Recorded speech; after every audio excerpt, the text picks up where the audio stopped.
Coach Orgeron getting set for spring drills that start this weekend and stopping by here with us this morning on OTB. Good to catch up with you, Coach. Good morning. How are you?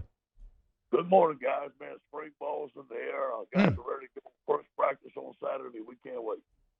Hey, Coach, so with the first practice Saturdays, that means that y'all just wrapped up the fourth quarter program. How'd it go? I know that's a time when kind of leadership starts to emerge. Right. You know, guys like Miles Brennan leading, guys like Andre Anthony leading, Jacoby Stevens, those guys are leading. Young guys, Damone Clark, those guys are leading. Tyler Shelman is doing a fantastic job. He's in shape. Doing very good in the classroom. I'm so proud of him. And then the offensive line, you know, these guys got to come together. Ed Ingram has looked fantastic. Javar Chase is in great shape. He's doing some leadership out there. So we've got a good crew, but we've got to have some guys step up and continue to lead throughout the spring. Yeah, Coach, so you mentioned the offensive line. We talked about it earlier in the show. You're replacing a tackle. There's a guard spot that's open, a center spot. Have some names started to emerge in those positions? You know, one of the things we did, Joseph Evans, who we recruited out of Haynesville, was a very good two-way player. He can explode out of his hips, and we moved him to center. So wow.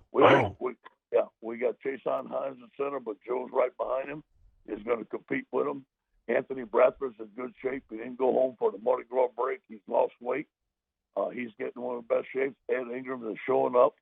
So those guys right now are having a good offseason, but it's spring ball, and let's see what we can get done. Coach, I know one of the things of having the new coaches around is new eyeballs looking at your players and giving new evaluation. How is some of the guys like Bo Pelini, Scott Linehan giving you return on what they've seen just in guys in shorts and T-shirts? Yeah, it's kind of funny. It's a clean slate. You know, guys are looking at these guys and very impressed with their athletic ability, very impressed with their work ethic and what they can do. Bo's brought a lot of energy to our defense. We're more of an attacking defense right now. Our guys are loving it. Coach Ed Orgeron joining us here, 104.5 ESPN Baton Rouge, ESPN New Orleans, and Alexandria. You made it official last week and put one of Louisiana's finest in charge of the LSU running backs, Kevin Faulk, the all-time leading rusher in the program. I know this is something that you anticipated. How has Coach Faulk been since he's been on the job? Home run hire.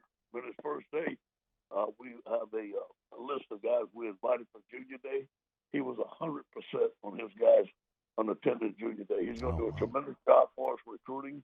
He's going to do a tremendous job. The team gave him a standing ovation when we named him running back coach. Our players love it.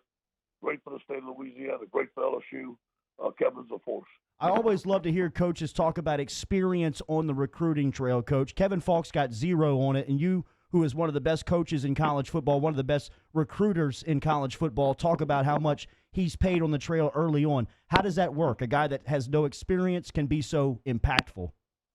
Well, Kevin's very smart. Our first day on the road recruiting, he was going to meet me in the high school, and the coaches was going to meet us there at 7:30.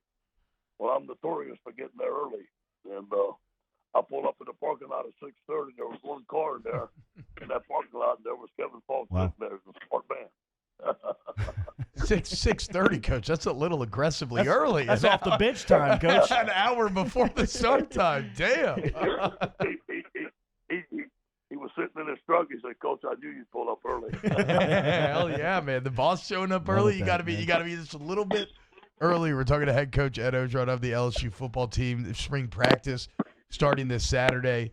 Coach, what about that running back group? The guys that he's going to be coaching. It looks like you got 3 really good options right now. That's going to be pretty competitive heading into spring. Yes, it will. And all 3 of those guys are a little bit different. I consider all 3 of those guys starters right now. We're going to play all 3 of them. Excited about them. And, we need to keep on throwing the ball to them. Running back out the backfield, I think that's one of the things Clyde did very well. Every one of these guys have to improve on that. But, Chris Curry really showed me a lot by his tenacity and by his perseverance and by when he played against Georgia. Yeah. He brought it, and he's becoming the running back that we know he can be. Tyron Davis is a force, and John Emery has improved on the things he needs to pick up.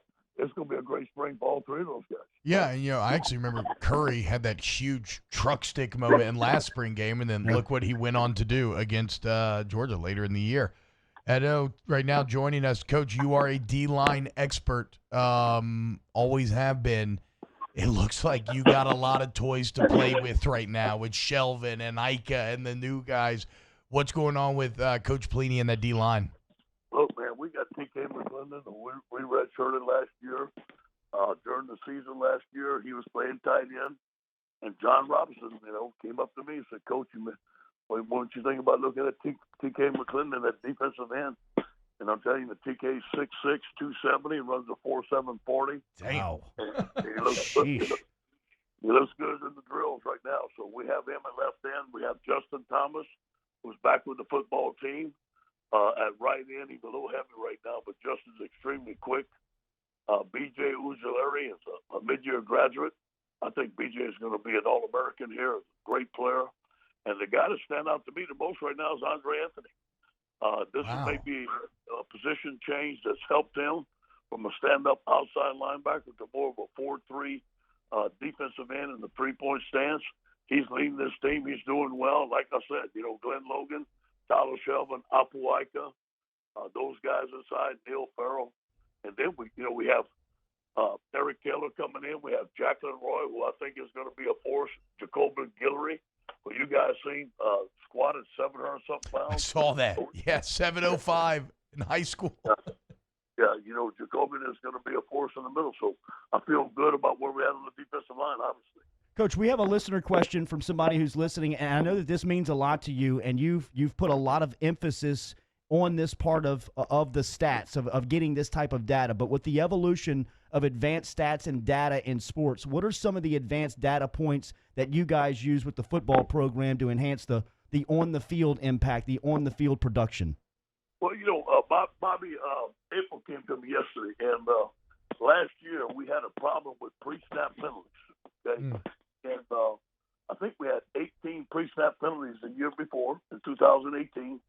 And once you have a pre-snap penalty, the percentage of you scoring is not very good. Yep. Well, this year we went from 18 pre-snap penalties to only 8 last year.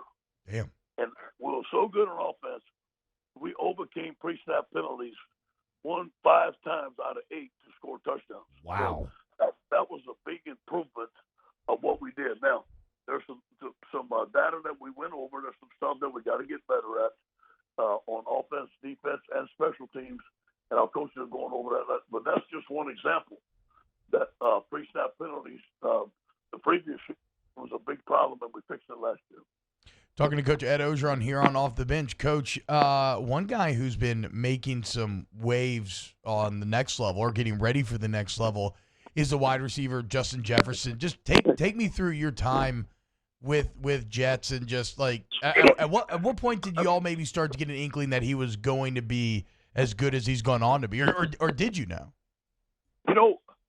Well, T-Bob, when he came to camp, I remember him coming to camp. He ran a sluggo and looked phenomenal doing it. And I went to Coach Robichaud, and Coach Robichaud, as you know, at Destra, is a friend of our program, and he says, Coach, he's got some eligibility work to do. Justin was a little skinny. I think he might have weighed 150 pounds back then. And I said, Coach, I'm going to save a scholarship for him. If he get eligible, we're going to sign him. And he got eligible in June, and we had a scholarship, and we signed him. Wow. And, he came there, he gained some weight, and then all of a sudden, the thing about Justin is he's tough, he's competitive, and you can't work him hard enough. I mean, he comes out every day to work. He catches everything in sight. I think once he gained his weight and got stronger, that's when we knew he'd become a football player. But, the way we used him last year was very smart. 2 years ago we used him, but last year we put him in the right position, and he made the plays. The biggest thing that we did last year at the wide receiver position is catch the ball. Yes. We had very, very few drops. Is the summer of 10,000 catches coming back? Do you know if that group's planning on doing that again this season, the kind of training regimen that they did last year? At least 10,000. Coach, final one for you. What is it before we get into spring drills 6 weeks from now? What do you want to take away from these workouts for your team? New team, new leadership, work ethic, established the LSU standard of performance with this group. Last year's over. It's not the same coaching staff. It's not the same team.